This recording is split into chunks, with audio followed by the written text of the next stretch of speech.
You coming up, Linda? Come over here, Linda. The girls are joining me for this video. We're going to talk about aerating.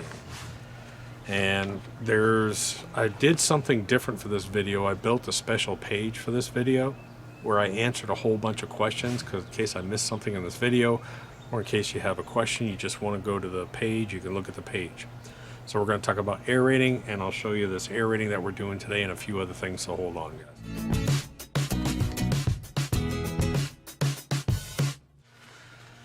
So the first thing I'm going to do before we go and actually show you the aerating here, the reason why I bought this aerator is I couldn't rent a good quality aerator locally. No one had a ride-on aerator, and I wanted at least a ride-on, if not a reciprocating. And let me explain the difference.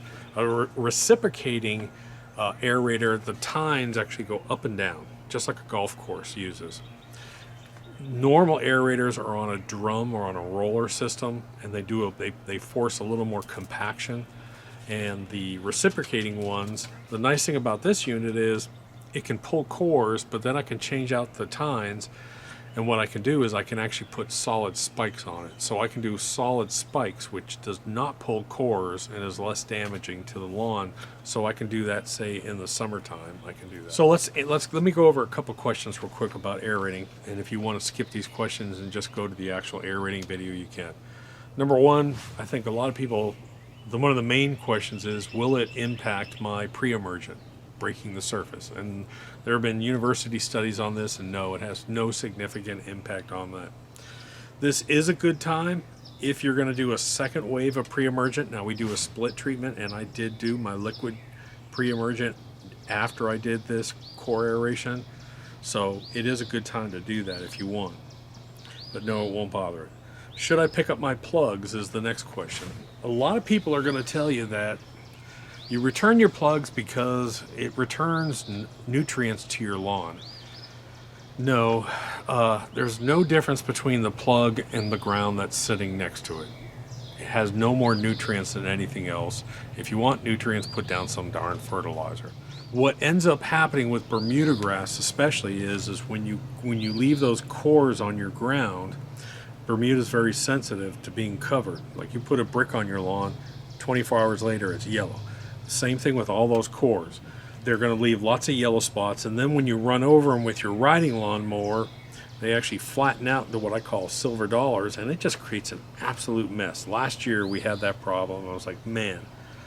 So this year I figured out a way to actually pick these up, and I'm using my lawn sweeper, and I'll put a link to the lawn sweeper. Man, I'll tell you what, we use that lawn sweeper more and more and more. Pick up all these pine things, these pine pods that come down, pine needles. That thing has been abused. It's gotten so much use. But I'm going to warn you now, for old fat guy like me, it's kind of exhausting. So I had Jacob do that part of it, most of it, because it's a hard push.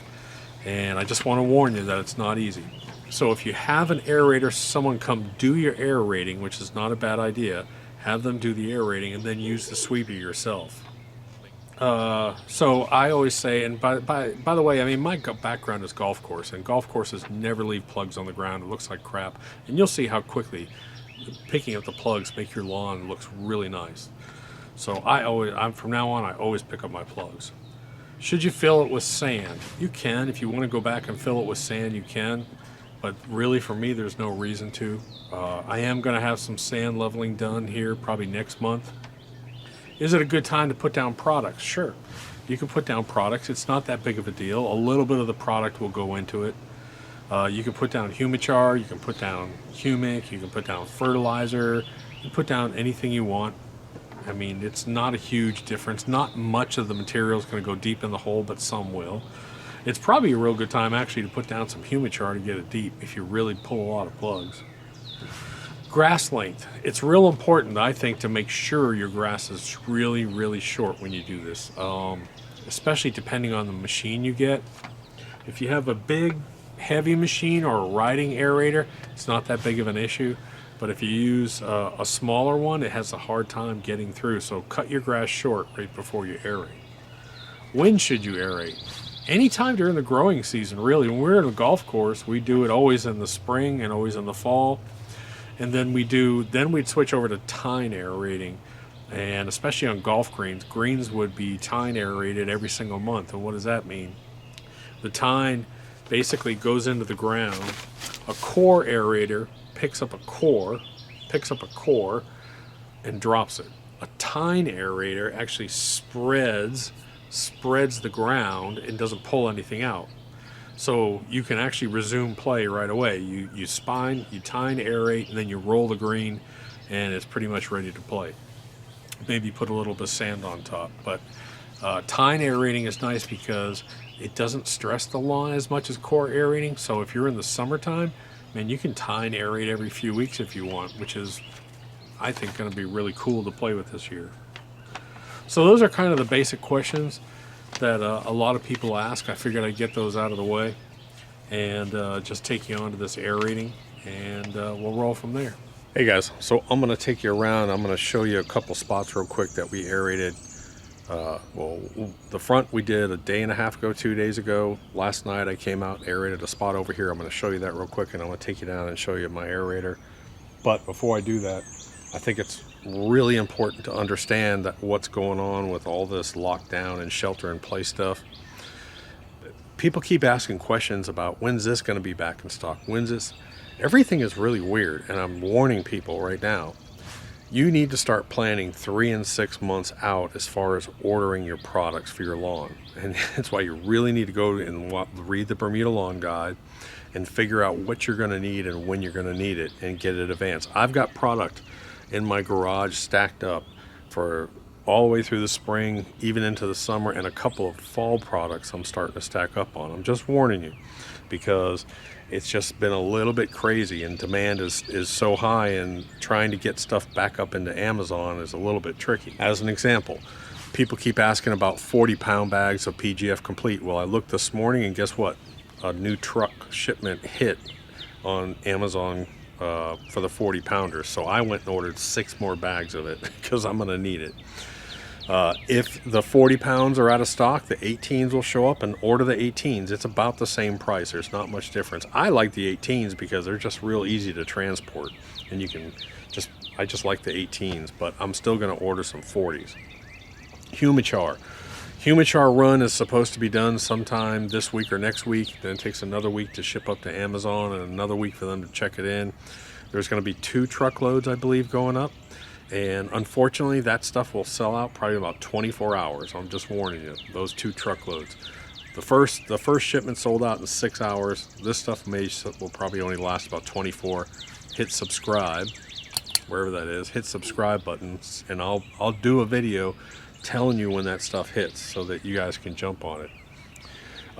Super Juice, a couple people saying Super Juice is out of stock. There's more shipments on the way of Super Juice. I know that for a fact. I did talk to Anderson's. Super Juice will be back in stock. What else? Pre-emergent for you guys up north. Order your pre-emergent. Order it now. Do not wait until you need it. I keep telling people that all the time. Matter of fact, I've got pre-emergent that I didn't use this spring that I'm holding for the fall. So I've got my fall pre-emergent already in my garage. I know that sounds crazy, but that's what I'm doing. I'm sort of ordering this stuff ahead of time just to make sure I have it. So I'm going to run down here. I'll show you the aerator, and then I'll show you, well, first I'll show you some spots, what it looks like after the aeration. Then I'll take you down and introduce you to this new aerator. Let's talk about one other issue, and let's talk about the weather and ground moisture, because that has a really big impact on your aeration. So when you aerate, your soil should be moist. It shouldn't be soaking wet. You don't want a mud bath out here, but it should be moist. And that's one of the issues, and one of the reasons why I went ahead and bought an aerator is because I've got 4 or 5 different lawns that I have to take care of. And if I had to rent one, trying to schedule it in between the rain events and watering because their lawns aren't irrigated and mine is, it's a nightmare. So a perfect example is this morning at 5 a.m. we had a light thunder shower come through. Maybe got a 1/4 inch of rain, and it's a great time to actually aerate. So after you get a moderate or light rain, the next day or the day after is a great time to aerate. You don't want to aerate hard, dry soil. If you have a sprinkler system and you have someone scheduled to come out to aerate your lawn, the night before, run it real heavy, really heavy irrigation the night before, and then just let it sit. Because what you want to pull is you want to pull these sort of moist, smooth plugs out, because most of us have some kind of clay soil. Let me show you this lawn. This lawn I aerated and I just did a quick sweep over yesterday. And you can see that it looks really nice as far as there's very few plugs on it. So this is my goal right here. That's what I want to have. I pretty much want to have clean, nice holes, and all my plugs are picked up. We just had a little bit of rain. That's just perfect right there. Absolutely perfect. But I'm going to take you out front. And I'm going to show you the front and what the front looks like after the aeration from a day and a half ago. Now, we did not roll. You can roll your lawn if you want. But let me show you what the front looks like. So that's what my front looks like. Now that's been aerated, the cores have been picked up, and we put down a few different products. All right, so this is the one that I ordered. It's a billy goat, and I'm gonna warn you, I'm trying to get you guys a good link if anyone's interested. I don't think most people are gonna be spending $3,000 on an aerator, but if someone wanted one, I'm trying to find a good link because there are so many varying models in this, and this is a very specific model. But this is a reciprocating aerator. Again, the arms go up and down. They call it, I believe, an 18 or 19 inch model. It's got a Vanguard engine on it, Briggs & Stratton Vanguard. A couple nice features is it has a nice on-off switch up here. But you can see the reciprocating tines here. So these tines actually move up and down. It's on a cam system. And I can remove these tines or replace them if they get worn, but I can put spikes on here versus a core aerator, and that's a great feature. Basically, you just drop your tines, and your tines will drag along the ground, and then this handle actually engages the clutch. That actually engages a clutch and the tines start. Now, on this unit is not a power drive unit. In other words, there's no drive system to the wheels. The tines, because they're angled like this, they actually push the unit. So all you do is, you'll see me, I just give it a tiny push, like 2 or 3 inches, and then I engage the tines, and then the tines drive the unit. And it really is a one-hand operation. It's very easy. I don't have any severe hills on my property or slopes, but I would imagine it would probably be a little bit of a challenge if you had a real hilly. You need to just figure out which is the best way to go where you're avoiding those hills. So instead of, like, as an example, on this lawn, my lawn slopes down. So instead of going up and down this way, I'm taking it sideways all the way across. Does that make sense? That eliminates the hills on it. Linda hid her bone in a sand pile, and I'm trying to sneak over here to show you her nose. I have a little sand area over here. The Jack Russell likes to lie down in the afternoon in the sand. We call that the little beach. And someone hid their bone there this morning. And is still looking for it. When you're in quarantine, you do crazy stuff like hide your food. Dude, it's crazy.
But here's a really cool reason why I like this unit, because I have never been able to aerate that little strip next to my sidewalk.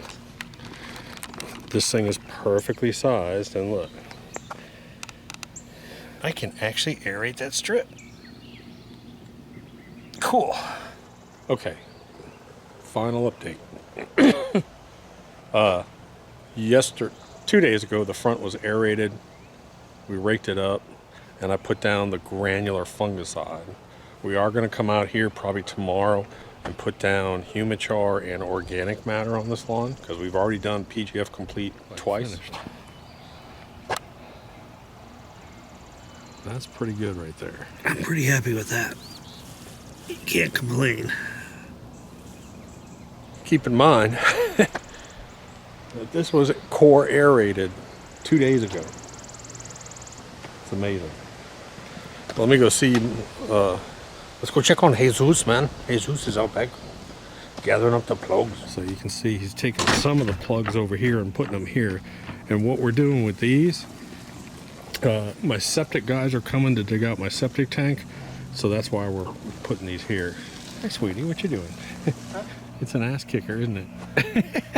This is, I said to him, you want to come cut grass tomorrow? And he goes, dude, let me see how my legs are after this. I said, I get it. So I'm making them drink a lot of water, making them take breaks.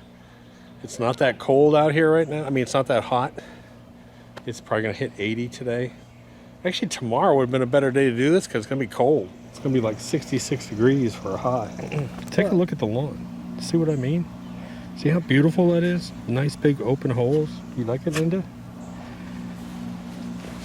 And then I'll make the wife come out here and pick up all the extra plugs. That's her job. So remember, hit that subscribe button. Don't forget, order your stuff. Go over to the website. I have product links.